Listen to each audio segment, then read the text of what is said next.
حضرت علی شیر خدا، فجر کا وقت تھا، ہاتھ میں چھڑی پکڑی تھی، 63 سال عمر مبارک تھی، کوفے کی جامع مسجد میں نماز پڑھانے آ رہے ہیں، ہر دروازے پہ دستک دیتے، اٹھو الصلاۃ خیر من النوم۔ رستے میں حضرت علی لوگوں کو جگاتے جگاتے آئے، جب مسجد کوفہ میں پہنچے تو ایک بدبخت خنجر چھپائے کھڑا تھا، اس نے حضرت علی رضی اللہ تعالیٰ عنہ کو خنجر مارا، وہ دوستانہ جو 10 سال کی عمر میں شروع ہوا تھا۔ جب شیر خدا کو خنجر لگا تو پتہ لفظ کیا تھے؟ فزت برب الکعبہ، لوگوں رب کعبہ کی قسم میں کامیاب ہو گیا، میری زندگی دین کے کام آ، میں کامیاب ہو گیا۔ حضرت علی کی داڑھی ساری لہو سے بھر گئی۔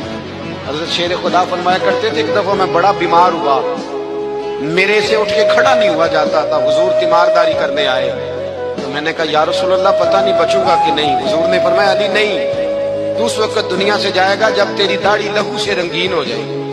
شیر خدا کہتے ہیں جب زخم لگا تو میں نے نیچے جھکا کر دیکھا تو داڑھی لہو سے بھری ہوئی ہے، میں نے کہا بس وہی کامیاب ہو گیا۔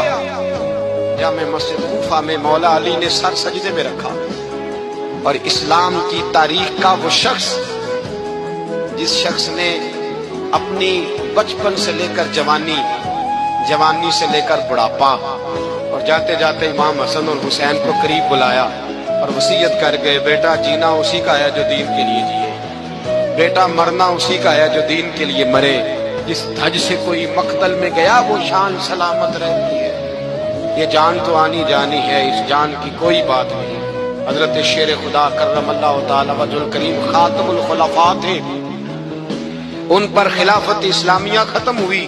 حضرت علی رضی اللہ تعالیٰ عنہ جس دن وصال ہوا، آپ کے بیٹے کہتے ہیں اس رات مولا علی نے خزانے کا مال سارا ایک رات پہلے تقسیم کیا، اور پھر جس جگہ مال خزانہ ہوتا تھا وہاں 2 نفل پڑھ کے کہا اے اللہ میں نے تیرے بندوں کی امانت تیرے بندوں تک پہنچا دی ہے۔ زندگی دین کے نام کر کے وہ شیر رخصت ہوئے۔